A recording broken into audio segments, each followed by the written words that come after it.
First ever factory outlet Mukunda jewelleries, Kukatpally, Khammam, Kothapet, Somajiguda, Hanamkonda and Suchitra.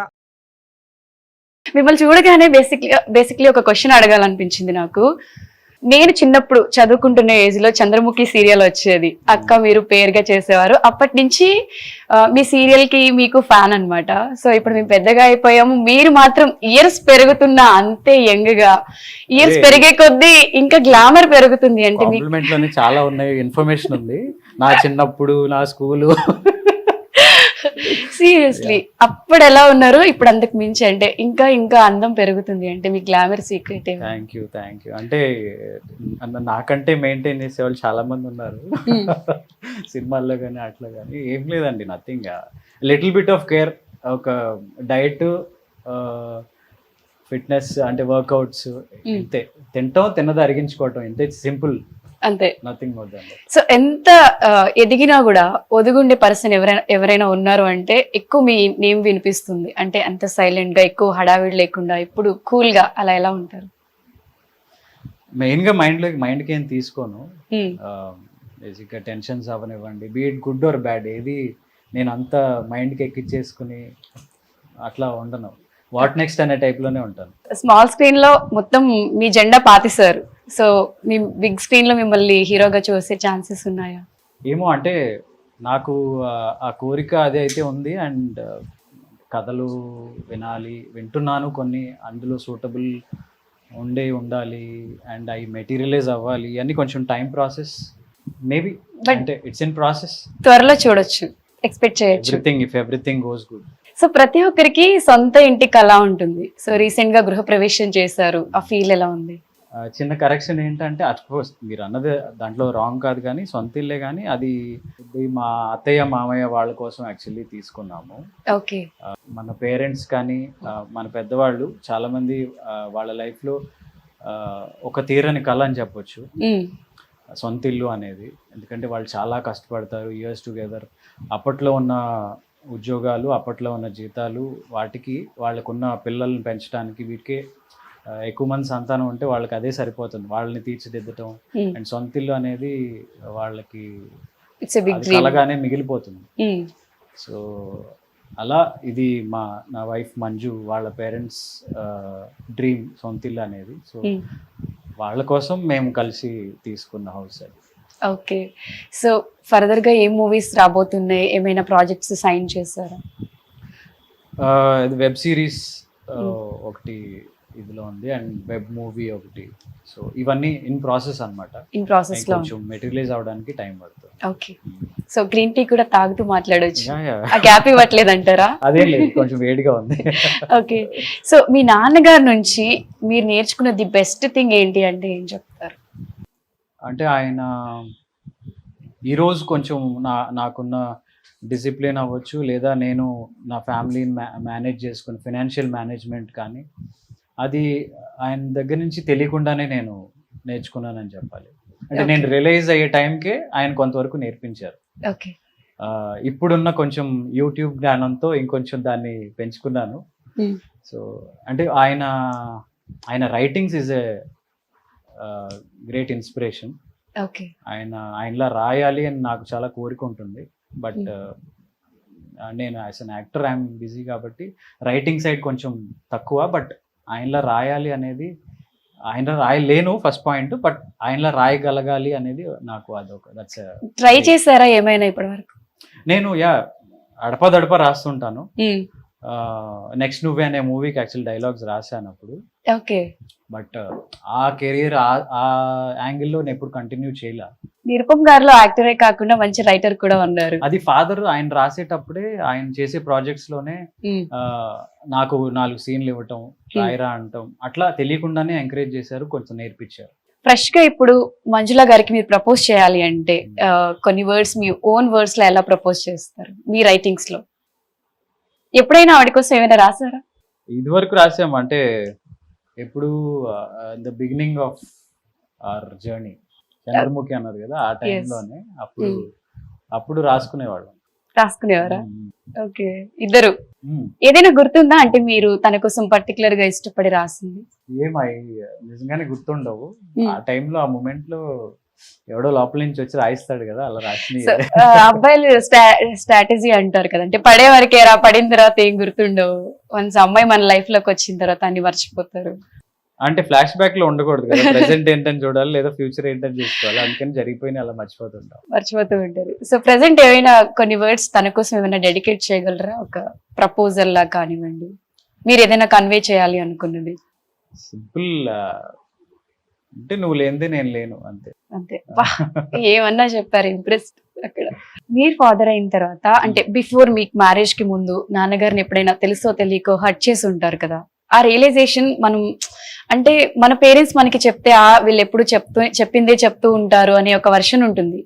Once వాళ్ళు లేనప్పుడు ఆ వాల్యూ మనకు అర్థం అవుతుంది. సో అలా మీరు ఎప్పుడైనా ఫీల్ అయిన సందర్భాలు ఉన్నాయా? చాలా ఉన్నాయి. అది ఎప్పుడంటే డెఫినెట్లీ మీరు అడిగినట్టు నేను ఫాదర్ అయిన తర్వాతే, ఎందుకంటే ఆ రెస్పాన్సిబిలిటీ కానీ మనం మన పిల్లలకి చెప్తున్నప్పుడు కానీ, ఓకే మన ఫాదర్ మనకి చెప్పారు అదే మళ్ళీ మనం చెప్తున్నాము, అప్పుడు మన బిహేవియర్ ఎలా ఉంది, ఎలా రియాక్ట్ అయ్యాము అనేది డెఫినెట్ గా గుర్తొస్తుంది.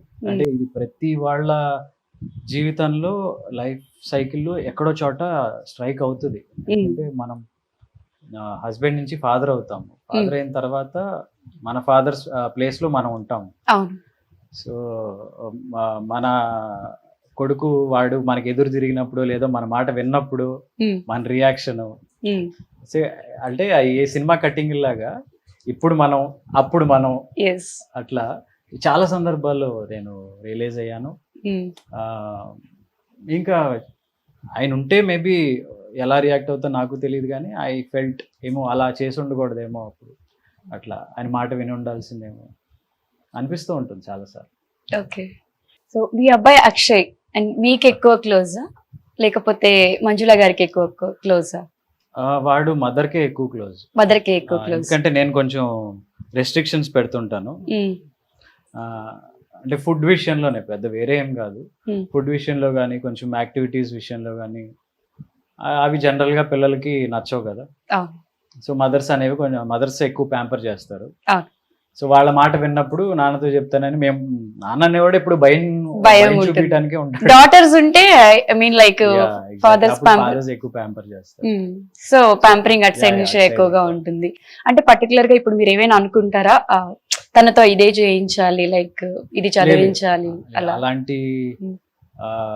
అలాంటి ఐడియాస్ పిల్లల మీద రుద్దటం మా ఫాదరు చేయలేదు, నాకు అలాంటి ఉద్దేశాలు లేవు. మీకు కూడా ఇంట్రెస్ట్ లేదు? అలాంటి ఉద్దేశాలు లేవు. వాళ్ళ ఇంట్రెస్ట్ ని ఎంకరేజ్ చేయటమే as a parent. Okay. As a parents గా పిల్లలకి ఇచ్చే సపోర్ట్ ఎంత వరకు ఇంపార్టెంట్ అని మీరు అంటారు? అంటే చాలా మంది పిల్లలు ఎలా అంటే, ఇప్పుడు వాళ్ళకి ఒక గోల్ ఉంటుంది, వాళ్ళకి కొన్ని ఇష్టాలు ఉంటాయి, పేరెంట్స్ అవి యాక్సెప్ట్ చేయరు. యాజ్ ఎ పేరెంట్ గా అసలు దాని గురించి మీరు ఏం చెప్తారు? ఐ థింక్ ఈ జనరేషన్ లో పిల్లలు చాలా మెచ్యూర్డ్ గా ఆలోచిస్తున్నారు, చాలా బ్రాడ్ మైండెడ్ తో ఉన్నారు, వాళ్ళకి చాలా ఐడియాస్ ఉన్నాయి. మనకి మన పేరెంట్స్ కి పాత జనరేషన్స్ కి లేని ఐడియాస్ ఈ జనరేషన్స్ లో చాలా ఎర్లీ ఏజ్ లో వచ్చేస్తున్నాయి వాళ్ళకి. సో వాళ్ళకి ఇది మంచి ఇది చెడు అని కొంచెం ఎక్స్ప్లెయిన్ చేసి ఒక చిన్న క్లారిటీ ఇస్తే డెఫినెట్ గా వాళ్ళు ఆ మంచి వేనే చూస్ చేసుకుంటారు. యాజ్ ఎ పేరెంట్ డెఫినెట్ గా ఎవరైనా పిల్లల ఇష్టాలని సపోర్ట్ చేయాలి, చేస్తేనే వాళ్ళు నెక్స్ట్ లెవెల్కి వెళ్ళడానికి హెల్ప్ అవుతుంది. మిమ్మల్ని నిరుపం గారు అని పిలవడం కంటే కూడా అందరూ ఇప్పుడు డాక్టర్ బాబు అంటేనే ఎక్కువ గుర్తుపడుతున్నారు. నేను కష్టపడకుండా డాక్టర్ అయిపోయారు, సంపాదించిన డాక్టర్, చదవకుండా డాక్టర్ అయిపోయారు. సో నిరుపం గారు వస్తున్నారంటే నిరుపం గారు ఎవరు, డాక్టర్ బాబా అలా గుర్తుపడుతున్నారు. సో ఆ సీరియల్ ఫస్ట్ సక్సెస్ తర్వాత మీరు తీసుకున్నది బిగ్గెస్ట్ కాంప్లిమెంట్స్ ఏది అంటే ఏం చెప్తారు? కాంప్లిమెంట్స్ చాలా మంది రకరకాలుగా ఇచ్చారు, కానీ అంటే మీకు బాగా చుట్టూ ఉండేవాళ్ళు, మనం రోజు కలిసేవాళ్ళు, మనకి లేదా మన చుట్టాలు కానీ మనకి కాంప్లిమెంట్ ఇవ్వటం అనేది సహజం. అవును. కానీ ఇప్పుడు మెగాస్టార్ చిరంజీవి గారు లాంటి వాళ్ళ అమ్మగారు పని కట్టుకుని మన ఫోన్ నెంబర్ తెలుసుకుని మనకు ఫోన్ చేసి మాట్లాడాల్సిన అవసరం లేదు. ఆవిడ ఫోన్ చేశారు, రోజు చూస్తాను చాలా బాగుంటుంది అని, అంటే వాళ్ళ ఇంట్లో మనిషిలాగా మాట్లాడారు. Okay, that is biggest thing. అంటే వాళ్ళ అదే పవన్ కళ్యాణ్ గారి తోటలో ఉన్న మామిడికాయలు ఒకసారి వచ్చినాయి, ఒక పెద్ద బాక్స్. అండ్ బ్రహ్మానందం గారు ఆయన పని కట్టుకుని కాల్ చేసి నన్ను అప్రిషియేట్ చేయాల్సిన అవసరం లేదు, ఆయన చేశారు, మురళీమోహన్ గారు చేస్తారు. ఓకే. సెకండ్ సీజన్ స్టార్టింగ్ అప్పుడు కూడా ఆయన కాల్ చేశారు, ఇలా ప్రోమో ఒకటి వస్తుంది, అదేంటి కొత్తదా పాతదా ఏంటి అసలు అని. ఓకే. సో మనతో ఏ అవసరం లేదు, మనతో ఏ పని లేని వాళ్ళు కూడా ఫోన్ చేసి మాట్లాడుతున్నారంటే మనల్ని ఎంత ఓన్ చేసుకున్నారు, ఎంత ఇంట్లో మనిషిలా ట్రీట్ చేస్తున్నారు అనేది అనిపిస్తూ ఉంటుంది. అవును, అంటే ఇన్ని సీరియల్స్ వచ్చాయి, ఎన్నో ఎపిసోడ్స్ అయిపోయాయి, ఎంతో మంది హీరోస్ వచ్చారు వెళ్ళిపోయారు, బట్ కార్తీక దీపంకి వచ్చినంత క్రేజ్ సీరియల్స్ లో ఏ సీరియల్ కి రాలేదు. మంచు లక్ష్మి గారు కూడా ట్వీట్ చేశారు, మా మదర్ ఇలా ఫీల్ అవుతున్నారు అని చెప్పి. సో అంటే సీరియల్స్ క్రేజ్ ని పెంచింది మీరేం చెప్పుకోవచ్చు? ఏం కాదు కానీ కార్తీక దీపం అని చెప్పొచ్చు. మేబీ ఆ స్టోరీకి అందరూ అలా కనెక్ట్ అయ్యారు, ఆ క్యారెక్టర్స్ కనెక్ట్ అయ్యారు. ట్రూ, అది మంచు లక్ష్మి గారు పోస్ట్ చేశారు ఏదో స్టోరీ అన్నప్పుడు ఇదేదో మేమ్ ఎవరో క్రియేట్ చేశారు అని అనుకున్నాను, కానీ ఆవిడ నిజంగా పోస్ట్ చేశారు అన్న విషయం లేటర్ ఆన్ నాకు రకరకాలుగా చాలా మంది ఫార్వర్డ్ వస్తున్నప్పుడు ఏంటి నిజమా అని తర్వాత రియలైజ్ అయ్యాను. అలాగే వెన్నెల కిషోర్ గారు కానీ అట్లా ఆయన మూవీస్ లో ఎక్కడో చోట కార్తీక దీపం, డాక్టర్ బాబు వంటల ఈ పేర్లు ఎక్కడో వాడుతూ ఉంటారు.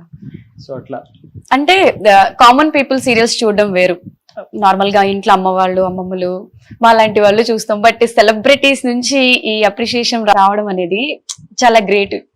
సో ఇప్పుడు కార్తీక దీపం 1 కి ఏదైతే క్రేజ్ ఉందో 2 కి కూడా అంతే రావచ్చు అంటారా? వస్తుంది, డెఫినెట్ గా వస్తుంది. అంటే ఏ నమ్మకంతో చెప్తున్నాను అంటే ఎమోషనల్ కనెక్ట్ సీజన్ 1 లో ఎలా ఉందో సీజన్ 2 కూడా సేమ్ అంతే ఉంటుంది. ఎందుకు అంటే అది సీజన్ 1 క్రియేట్ చేసిన హైప్, దానికి ఉన్న స్టాండర్డ్స్ ఒక లెవెల్లో ఉంటాయి. సీజన్ 2 చేసినప్పుడు వాటికి ఏమాత్రం తగ్గకుండా ఉండాలి అనేది డెఫినెట్ గా కాన్షియస్ గా ఉన్నారు, అందరూ ఉన్నారు, టీం అంతా అలాగే ఉన్నారు. దానికి తగ్గట్టే ఒక మంచి స్టోరీ. ఓకే, ఇప్పుడు అడిగే క్వశ్చన్ ఆల్రెడీ మీరు కొంచెం ఆన్సర్ చేశారు, బట్ ఈ క్వశ్చన్ నేను మళ్ళీ అడుగుతున్నాను. అంటే ఫిట్నెస్ చేసినట్టే కనిపించరు, జిమ్ లో వర్కౌట్ చేసినట్టే కనిపించరు, బట్ అంత ఫిట్ గా ఎలా ఉంటారు? అంటే ఫిట్నెస్ అంటే కండలు తిరగటం లేదా చొక్కాలు వేస్తే చిరిగిపోవటం ఇదే కాదు. సో లీన్ గా కూడా ఇప్పుడు నాగార్జున గారు ఉంటారు, ఆయన హ్యూజ్ గానో వీళ్ళు కండలుగా ఏమి ఉంటారు, లీన్ గా ఉంటారు, is very fit. Mahesh Babu గారు వాళ్ళు ఏంటంటే ఆ క్యారెక్టర్ కొంచెం మస్కులర్ గా కనిపించాలన్నప్పుడు కొంచెం బల్క్ చేస్తారు బాడీని, otherwise they will be fit and lean. అంటే మీరు సీరియల్ కి వేరియేషన్ అలా ఏమైనా ట్రై చేస్తూ ఉంటారా? అంటే సినిమా అనుకోండి, ఒక 6 నెలల సంవత్సరం కష్టపడితే అయిపోతుంది. మా సీరియల్స్ అలా కాదు కదా, అంత గ్యాప్ ఇవ్వరు, సంవత్సరాలు వెళ్తా ఉంటాయి. లోపు ట్రాన్స్ఫర్మేషన్ అంటే కష్టం అండ్ మల్టిపుల్ గా 2 ప్రాజెక్ట్స్ చేస్తున్నాను అనుకోండి, సేమ్ లుక్ అవుతుంది. డేట్స్ మనం డ్రెస్ లో చూపిస్తాం కానీ బాడీలో చూపించారు. ఓకే, సో జిమ్ అనగానే నాకు ఒకటి గుర్తొచ్చింది. జిమ్ లో మీ వైఫ్ ఒక ప్రాంక్ చేశారు, లైక్ కళ్ళు తిరిగి పడిపోయినట్టు, మీరు చాలా షాక్ అయ్యారు. డాన్స్ ప్రాక్టీస్ చేశారు, సో మీరు చాలా భయపడ్డారు అప్పుడు. అంటే అలాంటి ప్రాంక్లు మీకు నచ్చుతాయా? అండ్ అది ఆ ఇన్సిడెంట్ చూసినప్పుడు మీ ఎక్స్ప్రెషన్, మీ రియాక్షన్? డెఫినెట్ గా నచ్చవు అవి, ఇక అంతా యూట్యూబ్ మహిమ. వాళ్ళని చూసి వీళ్ళని చూసి వాళ్ళు ప్రాంకులు చేస్తున్నారని వీళ్ళు చేస్తున్నారని అట్లా ఏదో సరదాగా ట్రై చేసింది, కానీ I definitely don't recommend anyone అలాంటివి చేయకండి. అంటే నేను బేసిక్ గా నాతో ఉన్నది ఏంటంటే, నేను ఆనందపడటం కానీ ఎక్కువగా ఉండదు, బాధపడటం కానీ ఎక్కువ లెవెల్లో ఉండదు, న్యూట్రల్ గా ఉంటుంది. కాబట్టి నా రియాక్షన్ అలా ఉంది, కానీ అదే కొంచెం అటో ఇటో హైపర్ అవుట్ అనుకోండి, వాళ్ళ రియాక్షన్ వేరుగా ఉంటది. అవును, కూల్ గా ఉన్నారు కాబట్టి సెట్ అయింది, కొంచెం హైపర్ రియాక్ట్ అయినా కూడా కష్టం. అప్పుడు కూడా ఎందుకు నేను గబుక్కుని నిజమేమో అని నమ్మానంటే, ఆ రోజు ఏదో పూజ జరిగింది, మార్నింగ్ నుంచి ఉపవాసంలో ఉందన్నమాట. సో అందుకని నిజంగానే తను ఆ వీక్నెస్ తో పడిపోయిందేమో అని అలా భయపడ్డారు, కంగారు పడ్డా. ఓకే, ఇప్పుడు మీరు ఒక సిరీస్ కుమారి శ్రీమతితో నిత్య మీనంతో స్క్రీన్ షేర్ చేసుకున్నారు, ఆవిడతో వర్క్ చేయడం ఎలా అనిపించింది? ఫస్ట్ నిత్య మేనన్ గారు లీడ్ అన్నప్పుడు కొంచెం భయపడ్డారా? భయపడటం అంటే she's a great actress and national లెవెల్లో అన్ని లాంగ్వేజ్ లో చేస్తున్నారు. ఆ ట్రీట్మెంట్ ఎలా ఉంటుంది అంటే, ఆవిడ ఎలా రిసీవ్ చేసుకుంటారు, మనతో ఎలా మాట్లాడతారు, కలిసి వర్క్ చేయాలన్నప్పుడు అది ఎలా ఉంటది అనేది చాలా రకరకాల ఆలోచనలు తిరుగుతుంటాయి కదా. నేను మామూలుగానే గబుక్కుని దూసుకెళ్లే టైప్ కాదు. ఓకే. అవతల మాట్లాడితే మనం కూడా మాట్లాడి అట్లా స్లోగా Connect. సర్కిల్లోనే యాక్టివ్గా ఉండే పర్సన్. ఓకే. సో ఎలా ఉంటది ఏంటి అని ఆ ఇన్హిబిషన్స్ ఏవే ఉండేవి. But she's very cool. చాలా బాగా మాట్లాడతారు, చాలా బాగా ఈ కౌంటర్ అండ్ కౌంటర్ అంతా బాగుంటుంది. ఓకే. వర్కింగ్ ఎక్స్పీరియన్స్ ఎలా అనిపించింది? వర్కింగ్ ఎక్స్పీరియన్స్ ఒక పాయింట్ మేము అవుట్డోర్ చేసాం రాజమండ్రి దగ్గర. నీకు తెలుసుగా ఆ టేపు ఎలా ఎండలు వండిపోతాయి. ఎండలని కాదు అంటే జనం కూడా కార్తీక దీపం టైమ్. ఓకే. సో ఈ డాక్టర్ బాబు ఈ హడావిడి ఎక్కువ ఉంది. నిత్య మీనన్ ఫేమ్ కంటే మీ ఫేమ్ ఎక్కువ ఉండి ఉంటుంది మేబీ అక్కడ. అదే ఆవిడ నేషనల్ అయితే మనం లోకల్ ఆ టైప్. సో ఒక పాయింట్ లో 2 రోజులు చూసారు, 3 రోజులు చూసారు, 4వ రోజుల నుంచి తను కూడా డాక్టర్ బాబు అని పిలవడం స్టార్ట్. తనకి అప్పుడు తెలిసింది జనాలు ఏంటి, గోల్ ఏంటి, డాక్టర్ బాబు ఏంటి అసలు అనేది. తర్వాత కొంచెం గ్రాడ్యువల్ గా తెలుసుకుని అలా. సో డాక్టర్ బాబు అని పిలిచినప్పుడు హ్యాపీగా ఫీల్ అవుతారా, నిరుపమ్ గారు అని పిలిచినప్పుడు హ్యాపీగా ఫీల్ అవుతారా? రెండు నా పేర్లే. రెండు మీ పేర్లే. నా పేర్లే. జనానికి ఎక్కువ డాక్టర్ బాబుగా గుర్తుండిపోయాను. సీజన్ 1 అయిపోయిన తర్వాత కూడా చాలా మంది ఇంకా ఆ పేరుతోనే పిలవటం ఎక్కువగా రీల్స్ లో డాక్టర్ బాబు అని చెప్పి. సో ఈ నిత్య మీనన్ తో మళ్ళీ ఈ సీక్వెల్ ఎప్పుడు ఉండబోతుంది అంటే? ఉన్నారు, స్క్రిప్ట్ వర్క్ జరుగుతుంది అని రీసెంట్ గానే చెప్పారు. బట్ ఉంటుంది I think soon, very soon. Vyjayanthi movies లో మీకు ఆపర్చునిటీ రావడం ఎలా ఫీల్ అవుతుంది? అది కూడా ఒక రకంగా కార్తీక దీపం క్రెడిటే. సో స్వప్న గారు, వైజయంతి స్వప్నదత్ గారు, వాళ్ళ అమ్మగారు అమ్మమ్మ గారు వాళ్ళు కార్తీక దీపం చూస్తారు.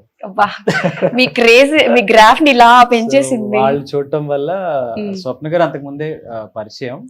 సో తను కూడా ఆ టైంలో చూడటం, సో ఈ క్యారెక్టర్ కి వై నాట్ హిమ్ అని అనుకోవటం. సో అట్లా ఇది కూడా ఒక రకంగా క్రెడిట్ గోస్ టు కార్తీక దీపం.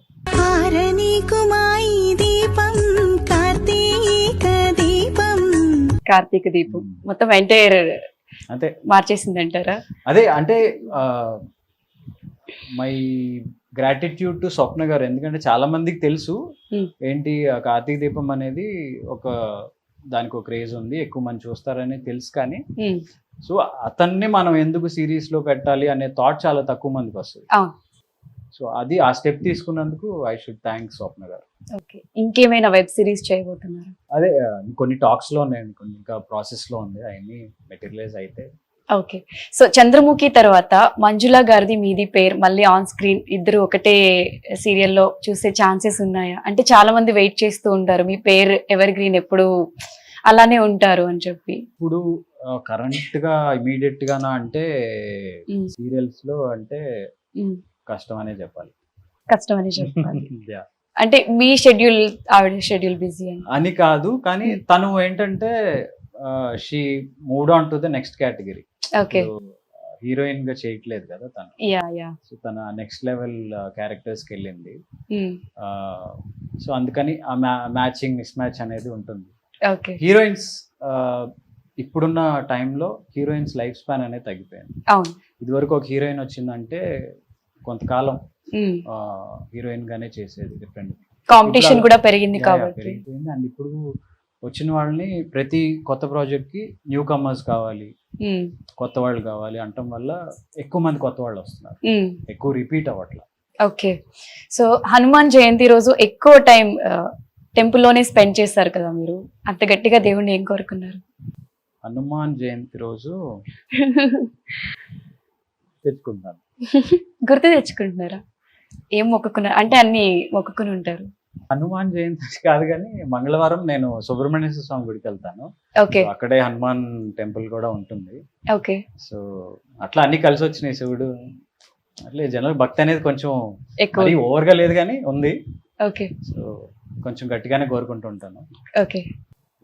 బాగుండాలి, అంత స్మూత్ గా జరగాలి, కొంచెం జలక్లై ఇవ్వద్దు అని. ఓకే. సో ఇంత క్రేజ్ ఉన్న మీకు మూవీ ఆపర్చునిటీస్ ఎందుకు ఎక్కువ రాలేదు అంటే, సీరియల్స్ లో చేసే వాళ్ళకి సినిమా ఆపర్చునిటీస్ ఎక్కువ రావు, సీరియల్స్ అంటే చిన్న చూపు అంటారు, ఇది రీజన్ అని చెప్పుకోవచ్చా? అంటే మీకు క్రేజ్ లేదా అంటే క్రేజ్ ఉంది, you are well talented also, so దానికి రీజన్ ఏం చెప్తారు? అంటే అఫ్ కోర్స్ అందరు చూస్తారు, క్రేజ్ ఉంది, ఇదంతా నిజమే, కానీ ఎంతో కొంత మన స్టెప్ కూడా ఉండాలి.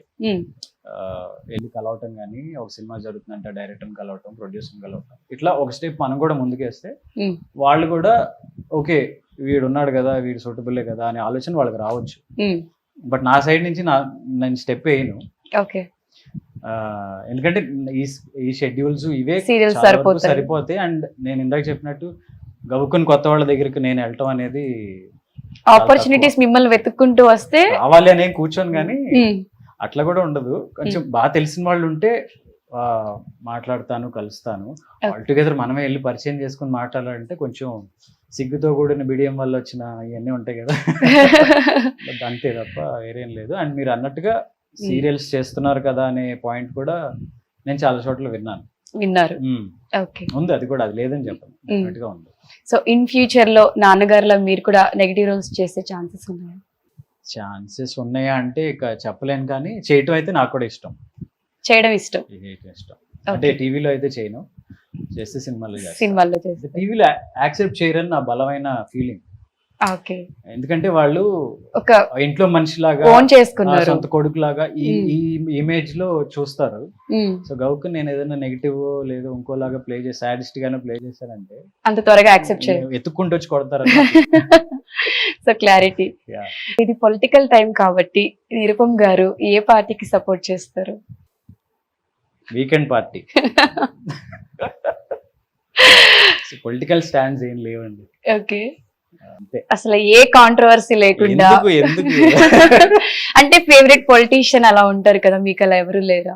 ఉన్నారు కానీ అంటే ప్రతి వాళ్ళల్లో ఒక పాజిటివ్ నెగిటివ్ చాలా ఉంటాయి. సో ఎప్పుడు జెన్యూన్ వీళ్ళు సేవ కోసమే పుట్టిన వాళ్ళు అని చెప్పడానికి లేదు. ఎవరి నెగిటివ్స్ వాళ్ళకు ఉన్నాయి. బట్ ఆ నెగిటివ్ పాజిటివ్ లో పాజిటివ్ డామినేట్ చేస్తా, నెగిటివ్ డామినేట్ చేస్తా అనే పాయింట్ ఉంటది. కానీ ఐఎమ్ నాట్, అంటే ఫాలో అవుతాను కానీ I'm not really active. Okay. Okay. Final గా మీ ఫ్యాన్స్ అందరికి ఏమైనా చెప్పాలి అంటే? కార్తీక దీపం ఫ్యాన్స్ మేము రెగ్యులర్ టచ్ లోనే ఉంటాం, కొత్తగా ఏం చెప్తాము. సో సీజన్ 2 కార్తీక దీపం సీజన్ 2 కూడా సక్సెస్ చేసినందుకు చాలా థ్యాంక్స్. డెఫినెట్గా మీ ఎక్స్పెక్టేషన్స్కి తగ్గినట్టే ఉంటుంది. అండ్ రాబోయే కొత్త ప్రాజెక్ట్స్ కూడా మీకు రెగ్యులర్ అప్డేట్స్ ఇస్తూనే ఉంటాను, అవి కూడా ఆదరిస్తారని నమ్ముతున్నాను. Thank you. ఇన్ని ఇంటర్వ్యూస్ చేశాను కానీ బట్ నిరుపమ్ గారితో డాక్టర్ బాబు ఇంటర్వ్యూ చేయాలంటే లోపల కొంచెం లబ్డప్ అనే టెన్షన్ ఉంది, ఎందుకో తెలీదు. బట్ మీ బిజీ షెడ్యూల్లో కూడా మాకు టైం ఇచ్చినందుకు thank you so much. And మా చిన్నప్పటి నుంచి ఎలా ఉన్నారో మా పిల్లలు పెద్దగా అయిన తర్వాత కూడా మీరు ఇలానే హీరోగా మంచి ప్రాజెక్టులు చేయాలి, అందరినీ ఎంటర్టైన్ చేయాలని హార్ట్ఫుల్ గా కోరుకుంటున్నాను.